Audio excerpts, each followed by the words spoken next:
Well, look at that. Missions with 500,000 credits per kill. And all that I need now is a few well-trained monkeys to help me commit these war crimes. Woo!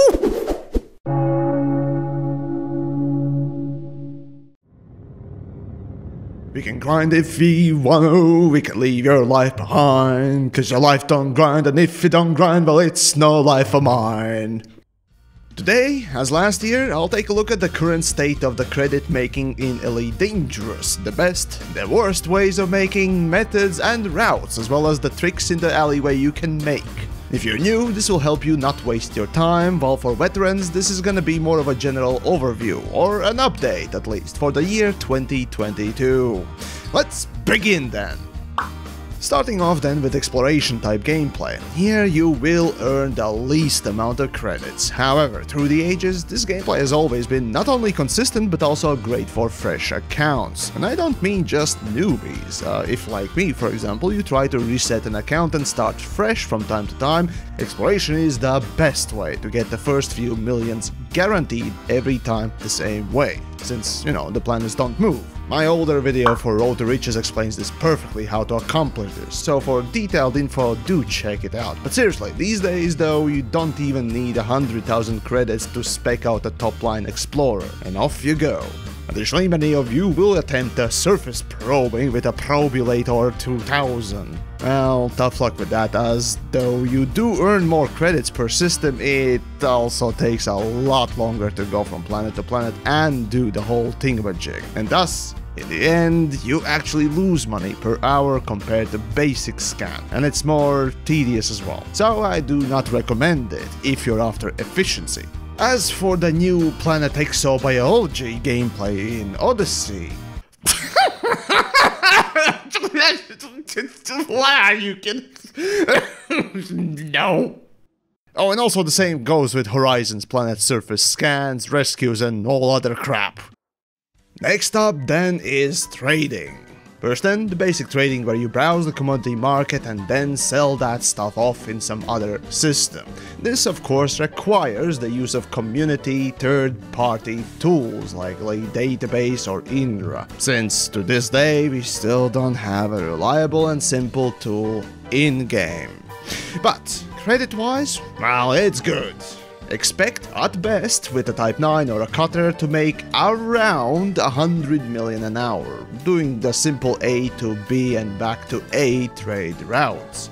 As for missions, they're crap, and wing missions even less useful, since the game expects you to have a complete 4-man team. Wing missions are so bad that they're worse than solo missions, and this is just sad. As a rule of thumb, in Elite, wing missions are made by a stupid and upside down intended design that expects you to run a 4-man team at all times. Otherwise, if you do it with less people, don't expect to earn any more money, and I just hate this principle. It's so unfair and so idiotic. Oh, and on top, rare goods trade has not been viable or even notable ever since Horizons was released. By that I mean it was okay for about the first year of the game back in 2015. It's also sad how casual trade, commodities where you pick up bulk, is better than rare goods trade, but there you go. Speaking of rare goods and trading, well, we cannot forget the subtype of this gameplay called mining. Mine, mine, mine all day, mind your mind away. It's been a while since mining has been the de facto best way to making credits in Elite Dangerous, but on occasion you can still make great cash, and all other times, still good. Here, just like everything in trading, you will be required to have some sort of starting capital for proper mining gear and all that. With changes to limpets too, you might get a bit confused if you're a veteran, since they introduced the new ones in place of the old ones, but it still works just the same as the old days. Void opals, musgravite, cerberite, these things are the materials that you probably will collect, since they seem to be the most profitable at the moment, but that changes from time to time, as well as the demand for it. Some are in those explodable rocks, some are mineable ones, but the bottom line is, in a good day with selling station nearby, you could get up to 240 million credits, unless you want to go even higher and try the mapped mining asteroid thing, which just honestly insane people do only. Still, on a realistic average, you can expect around 150 to maybe 200 million an hour. A single mining trip, of course, with a cutter and Type 9 is gonna take 3 hours, so strap on in and get your adult diapers ready. But speaking of mining and trading and missions, I've noticed something interesting popping up in the mission boards for the last year or so, delivering small amounts of mined commodities like tritium and silver. Like for example this mission of 72 tons of tritium for 24 million. See, you can willy-nilly buy tritium or silver from another station and deliver it rather than going and mining for it. Usually this is not possible with most other mined commodities, but with these and a few other ones you can. So missions like this takes about 10 minutes, I timed it, and you need about 3 million to buy the tritium required, so the profit is about 20 million. Overall, if you get lucky, they can be pretty profitable in stations that spawn these missions. However, they are incredibly random, so do not rely on RNGs to spawn more, or the same way, or the same profitability. Still, it's a good pickup cash if you notice them. As we move away from mining, there is still a subtype of trading that actually is pretty unique. Passenger missions. Yeah, but people are not cargo! Well, first off, tell that to airlines, okay? Then second, we still have slaves in Elite Dangerous. The fuck do you think I care? Yes, it's all about going from place A to B, sometimes back to A. This gameplay used to be the most easiest and profit-generating gameplay before developers decided that players are skipping too much grind and actually having fun, and nerfed it. Of all the things to balance, this was their priority. Oh, sorry, I actually meant only instance when they chose to adjust the game. But nevertheless, on their own, most stations will generate garbage missions that pay okay cash, but most will have highly varying destinations, making them hard to combine, if at all.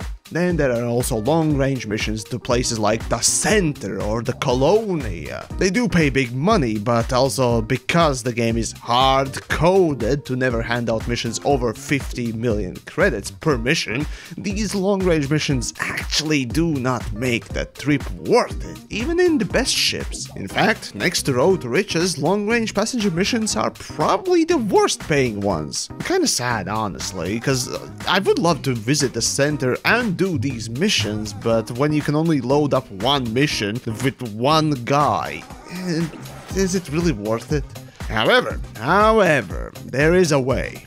For the last 2 years and more, reintroducing Robigo and Sotes. In both of these systems, you see stations produce passenger missions to one single point, allowing you to combine as much as your ship capacity allows, and then deliver them in one fell swoop. This, in turn, can lead to about 100 to maybe 200 million an hour with great reputation, of course, and if you're quick enough. The trip takes about 10 minutes with engineered ship from Robigo, so every little mistake does pile on. But the beauty of this route is that every 10 minutes, you also see your bank account inflate, rather than with mining or most other money grinds. I've laid out on how and what needs doing for this moneymaker in my older video, which I will list down below, so do check it out. And finally we come to combat. For a long time combat was the lowest paying gameplay, and that was just fucking grim. But starting with the late 2020s, some changes got introduced to rewards. For casual bounty hunting in hazardous resource extraction sites, expect around 30 to maybe 50 million an hour with a great engineered ship, which barely gets this gameplay out of the last place. As for the Targoid killing, well, that too has been increased in rewards, but it's a boss fight, so lest you can kill the boss quickly, don't expect the payoff in credits to make sense. Now yes, you and 3 of your mates can try and insta-kill a Targoid. Yes, it works. Yes, you need a shard cannon from the personal narrative, tech brokers, for this to work. And yes, 10 million or more per kill every 2-3 minutes is really cool. However, your silly antics may also crash the fucking game. Yes. Oh! Oh, and I just crashed. My game crashed. Oh, Wow! Insta-gibbing Targoids still has not been fixed quite fully and may just cause the server hamsters to have a sudden stroke. Real money though, as I showed, lays in the mission supplements. Be it hazardous pirate killing with wing missions supplementing that reward, or combat zones where you and 3 other friends do healies for feelies all day long. Either which case, it's hard to deny about 200 million an hour when you and your friends start stacking those wing missions properly. For combat zone version of this, you need a system in war or unrest. Definitely that good built-up reputation, which probably gonna take a while to build up, and boom, you get the wing massacre missions appearing, with good price per kill. Kinda hard to do either. Oh wow! Whoa! What the fuck?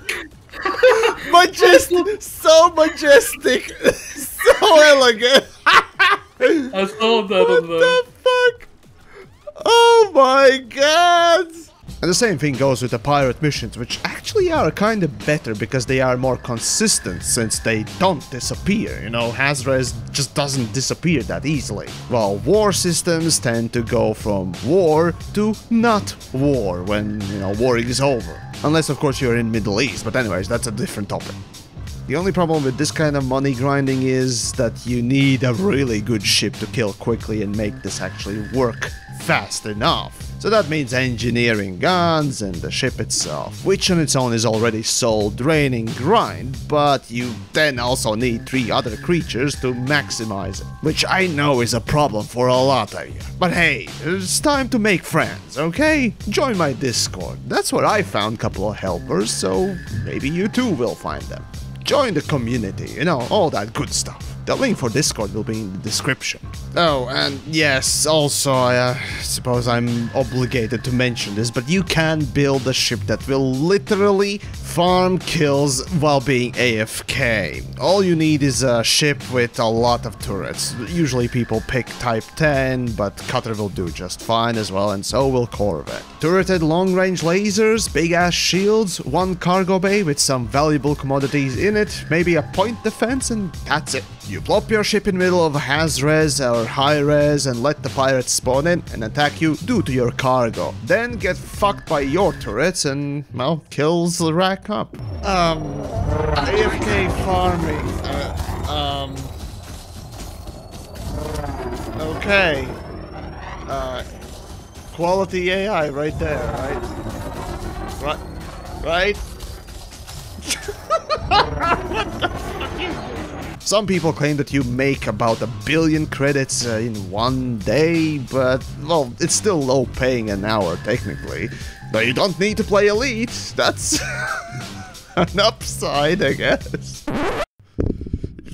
Jesus fucking the ass Christ, imagine. Your game is so grindy and unfun that your creators and community have to advertise the way you can not play the game just to get in-game resources to start enjoying the game later. How fucked is that? Oh, but wait, there is more, or rather less, but still worth mentioning for the newbies in the crowd. Anything that has to do with on-foot missions in Odyssey. All this is garbage. The pay is super low, the gameplay is tedious, so please do not play these missions thinking that you will get credits for your next ship or anything. They might as well not have credit rewards at all, since any of the missions in stock Sidewinder can be done faster, usually about 10 minutes due to simple travel time alone, and for more money. So what's the point on foot missions is beyond my understanding. This also is a side, but why aren't we having on-foot missions available on our ships? We all know this quote, of course. It would be fun, in my opinion, and I'm happy to be at odds with different people in the chat, which I'm sure I will be. It would be fun to run up the steps the first 5, 6, 7 times, but then after you've done that 1,000 times, you're probably going to be a little bit more, I just need to get into my ship. And especially if you are leaving someplace in a hurry in a big ship, you probably wouldn't want to be spending 10 minutes running down the corridors as people are laying into your ship. So a lot of this stuff is done to enhance the gameplay and to focus on really those core gameplay loops, which we saw. But then this shit to just check the mission boards is worth it? Now, what should not be in these terminals, of course, is these negotiating fucks. They should offer unique missions with unique rewards. And that would be indeed worth getting out of your ship for. But not this crap. Then we also have the old SRB missions from back in the day in Horizons. Well, they are crap too. Used to be actually quite profitable, yes, but that time is long since gone and it's now a shell of its former self. So don't bother. Well, except for maybe experiencing something new. Once. Then we have megaship missions, literally the same case, more tedium for no pay, wasted time without any real good story or unique reward at all. And finally, Black Box, Salvage, Wetworks, Assassinations and all the other missions. Mostly they are an unbalanced mess and carry over from old days that never actually paid any good money, ever. And there you have it, most ways to make money in Elite Dangerous, dissected and generally explained, or at least summed up. I try to make this as concise as possible since it really hasn't changed since the last year, except for Odyssey missions, which, almost like everything in Odyssey itself, are all tedious or bad. It's actually sad, frankly, now that I think with that these black box missions that pay very low, or those negotiating NPCs that also pay very low, offer up anything worth your time either in reward, story, or gameplay. But that's Elite. 10 minutes of beauty and hours, if not days, of mindless, old-fashioned, archaic, and dinosauric grind. But hey, hopefully this helped you out a little, and if it did, well, perhaps share your personal best ways to make money down below or what else, or maybe, in turn, you want to help me out by becoming a patron or YouTube member, or maybe picking up a cool piece of merch on the links down below. As for now though, I'll go grind away.